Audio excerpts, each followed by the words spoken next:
What's going on, everybody? Welcome to another episode of the Fixed Fights Podcast, the Best Bets edition. That's right, UFC 263 happens tomorrow night from Glendale, Arizona. As always, I'm Kurt. I'm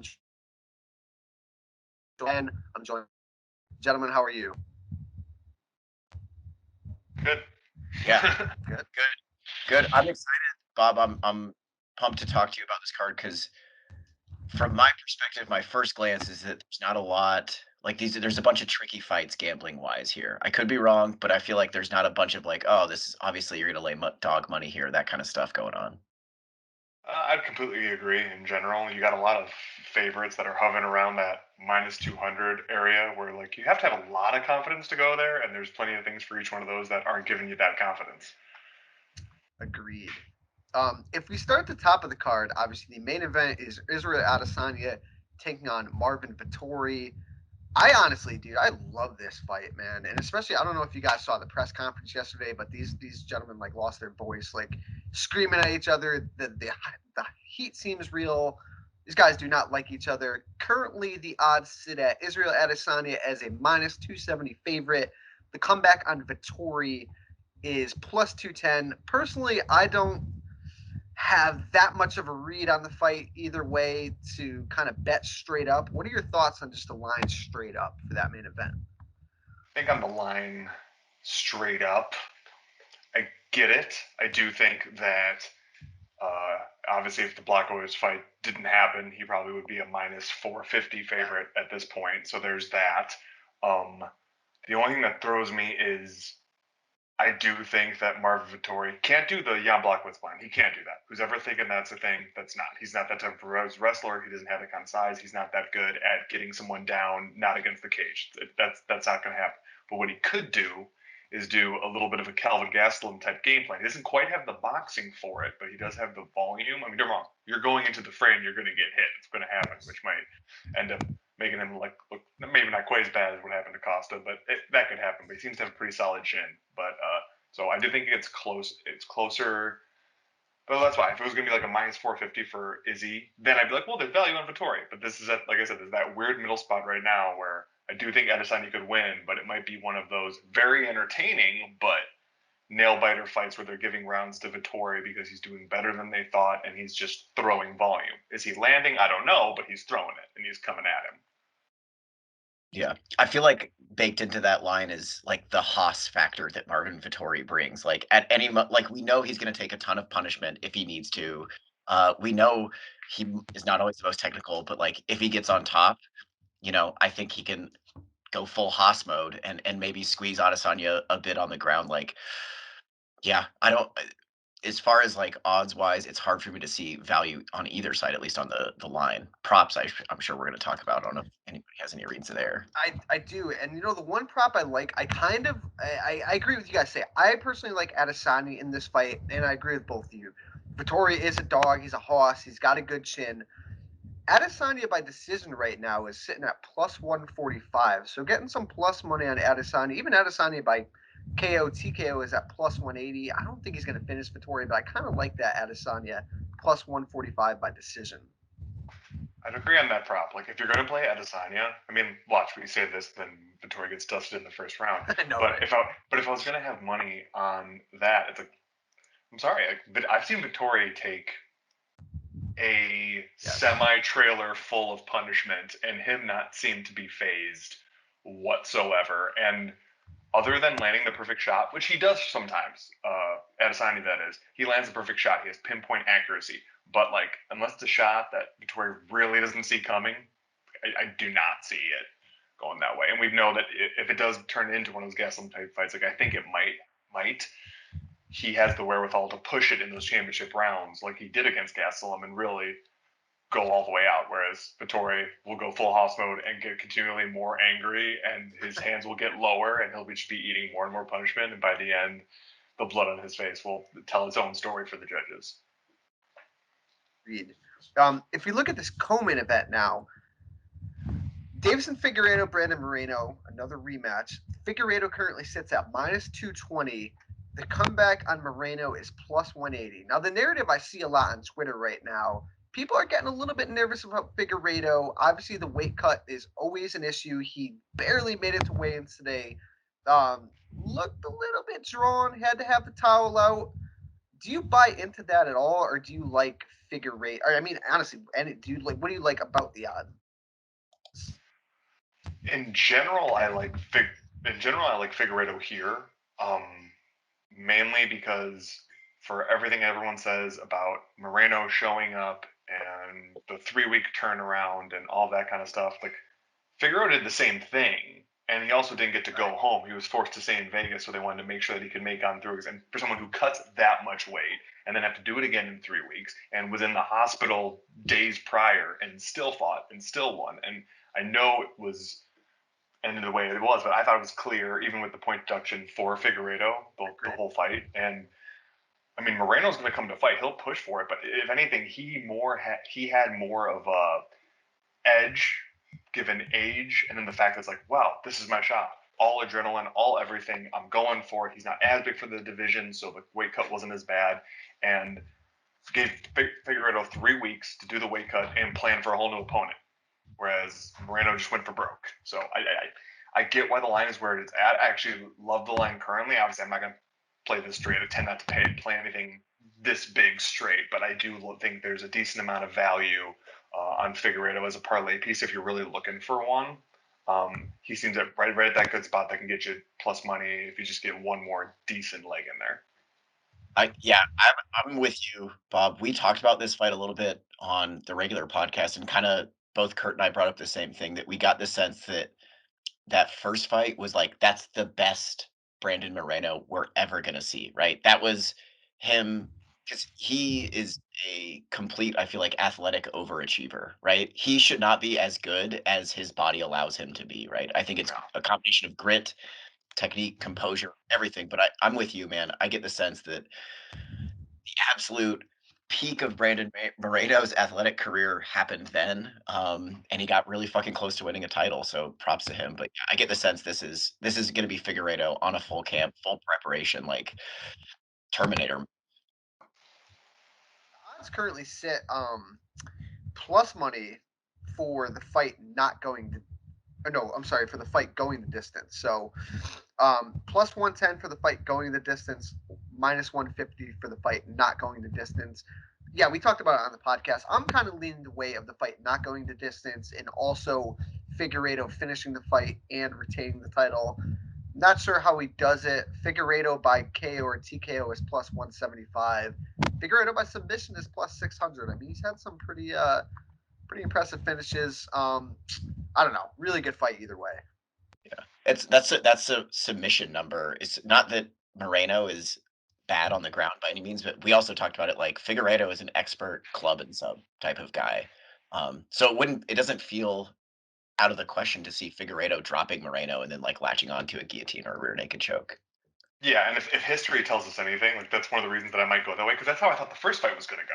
Like that's 100% how I thought the first fight was going to go. And typically in a rematch, especially relatively close run, it's like the next one, if it goes to decision, the next one is like an early stoppage. So yeah, I would not be surprised if he doesn't just come across in the first round and land something hard, because like we said, it's like the best Brandon Moreno was there that day. It's like you don't know how drawn out Figueroa really was, if he was really thrown with his full power. So it's like Moreno has all the confidence in the world. He's young. He hasn't really been chin checked in the way that Figueroa truly can. And he was doing really good stuff to Moreno's body. So if you really get that going, draw the hands down and then go over top.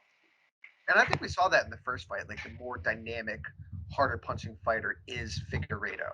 I Yeah. think we can confidently say that. Although Brandon Moreno, I mean, dude, everything kept coming forward. But I like Figueredo's power on this one. So, Bob, let me ask you this. Let's say you never saw the lines. What Okay. would you put the odds on the Nate Diaz Leon Edwards fight at? Uh, Open or where I think it would be by now. Because by Either. now, By now, let's say by now. I would think if I was looking at a given pre-fight hype and everything like that, I think you probably would have Lean Edwards like minus 250. Which is crazy. And Ben and I were talking about this on the show. I mean, when it was on the show, I mean, these odds were like minus 650 with the comeback on Nate at like plus 400, 450. I mean, it's gone down a little bit now. It's where Leon is minus 560, and the comeback on Nate is plus 385. I mean, dude, I'm a Diaz homer, but I mean, dude, this for me, this just screams I got to throw something on Nate, man. I mean, Nate at this stage in his career is a smart fighter. I gotta think he sees something in Leon to where he wants to take this fight, because who's calling out Leon Edwards at this point? And for Nate Diaz to want to fight, I mean, Leon Edwards, I don't know. Something about it screams to me, let's put money on Nate. Are you not going down that route with me? Do you think I'm stupid or what? I don't think you're stupid, but I'm not going down that route because I have been a perpetual, long-time Nate Diaz hater, freely admitting it. But I have also made a lot of money on him because I know spots where he's really, really good. But I do agree. He is very smart about matchmaking that he specifically chooses. And when he thinks he has an edge, I'm not seeing it, but I mean, I don't see why he wouldn't do that. One thing that I actually do really like in this that I'm surprised is actually at any type of plus money is even just like the fight goes to decision. Like the fight that goes to decision right now, where did I just had it? It's plus 125, I think I saw. Yeah. Yeah, fight goes to, well, now it's plus 115. Apparently, someone listened to me. But it's plus money for this fight to go to decision. Leon Edwards finishes nobody, just doesn't. And if this is on the feet, which it probably will for the most part, worst case scenario, pinned up against the cage for large portions of the fight, it's them striking. And yeah, Diaz has a lot of openings that Leon can. He just dips his hand so much and will get hit with decent shots. But Leon's not a power puncher, so volume could go Nate's way. So I would feel much safer in general, given the fact that Leon's such a huge favorite, which I don't think he should be. For anyone who doesn't have like the possibility of a finish, I don't think you should be that high of a favorite ever. And Nate Diaz's boxing ability, I would rather go with decision, because even if it's decision, even if Edwards wins, I'm getting better odds than what I will for Edwards at the minus whatever he is now, minus 6. That's ridiculous. Dude, I like that prop though. I like that prop though because I'm not as high like Nate or Kurt rather outright picked Nate to win on our podcast. I'm not going that far, but I do very much agree. I mean, Kurt on the podcast was like, "What do you think the odds are?" And I was like, oh, "I bet Leon Edwards is like minus 280." And then when he said the minus 650, it's like this is way off. So my pick is Edwards. I think that the money line is like way fucking off. So I'm glad you bring up that prop where like goes to the decision at plus money. Feels like a great fucking bet. I love it. Well, Leon by decision is where I just had it plus 160. So, I mean, you're getting even that's ridiculous though. Yeah. You're a minus 600 favorite. That is the most likely way he is going to win this fight. And it's plus 180. Like even if you really like Edwards, like if I was like gung ho on Edwards for this fight, which I'm not, only because what I think Diaz might see, this is what he might see, is Leon is really, really good at slowing down fights to his pace that he can sustain throughout the entire fight, pitting you against the cage when he needs to, or laying in the shots when he needs to. If Diaz keeps up his pace the entire time and doesn't fall into the slowdown, just the sheer output, like that might be what he's saying. I don't know. I'm not sure he could do that, but that's it. Because everyone who I think can do that against Leon, he somehow still lulls them into like putting a third on their output than they normally do. Because I bet against him in the past. I'm like, okay, well, this guy's a superior striker. He puts out more volume. We're good. No, somehow he just brings it back down. Where the moment you try throwing more volume, he clinches up. He'll push you against the cage. He just brings it down. So if Diaz can truly put that pace on him, go team. But that's why I'm not confident enough Diaz to do that. But at the plus 115 for decision, because if he wins, it'll likely be decision anyway. So I mean, last one on this fight before we move on. I got to ask you, how big of a factor do you feel the 5 rounds is going to be in this fight? Because for me, I feel like this is great for Nate. Again, he's kind of a slow starter, especially in those 3 round fights. If you get into that 4 and 5 frame where Leon has never been with a fighter, the level of Nate Diaz, I really like Nate in those later rounds. I would agree on the later rounds. Well, and that was part of the negotiating stipulation from Diaz. So he saw something in both Edwards as a fighter and saw him as something over the course of 5 rounds that maybe he wasn't confident he could do in 3. So, I mean, all of those things are lining up for Nate. I do truly believe that. And I do think in the latter rounds, even if he is losing the fight because Edwards is doing what Edwards does, yeah, 4 and 5, he's going to be dangerous. But the issue is, I'm not confident in 3. I will give you 4 and 5, 100%. I really do think he'll go for broken nose. Like anyone that has that pace that builds off each other. Same with Max Holloway. The pace builds up as it goes, and then especially as you tire, they find more openings. So technically, it just skyrockets as their output.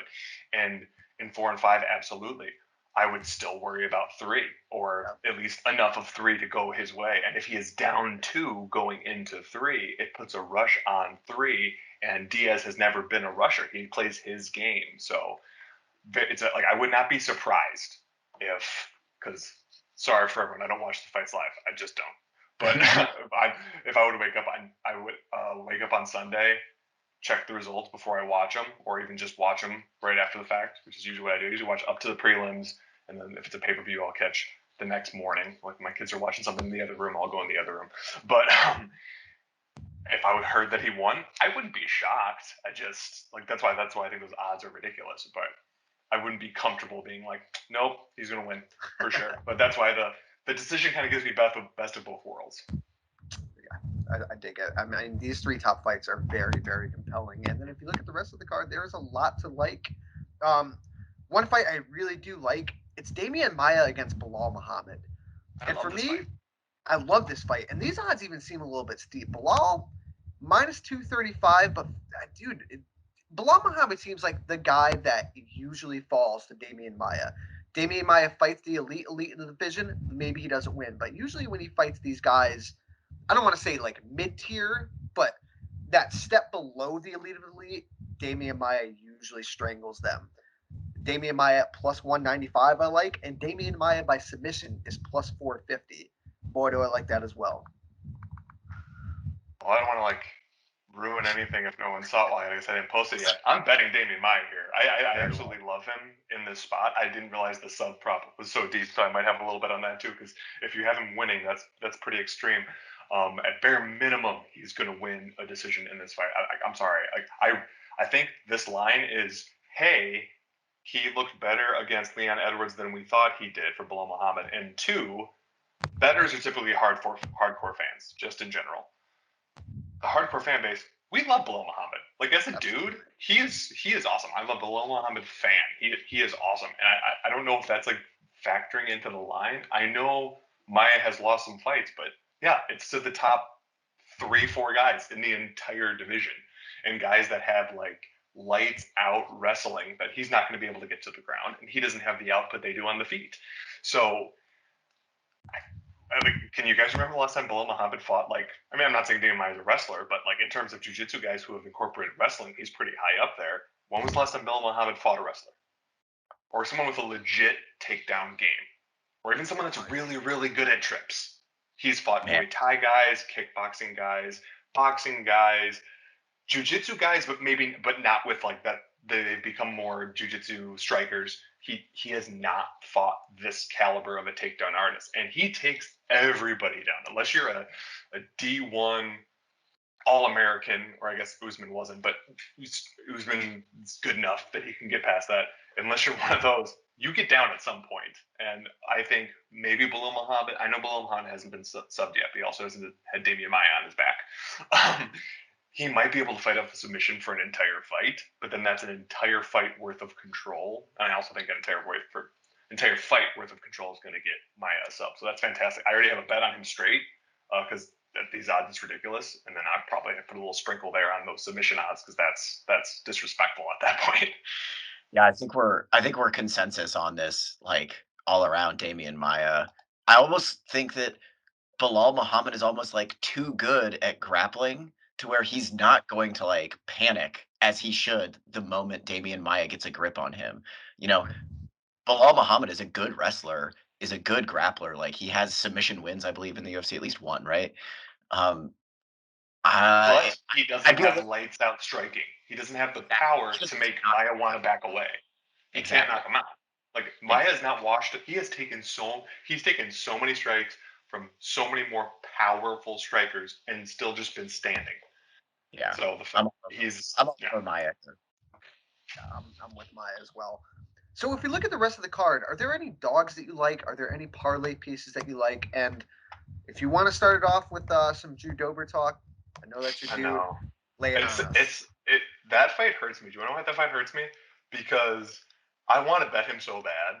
Just in general, like if I'm taking just skills. I'm not even talking about my man crush on Drew Dober, which if you follow me on Twitter, you know exists and has existed for a very, very long time. But in terms of a fight, I love him in this spot. But it's like he's just like every time I look at it, it's just minus 145 is the okay.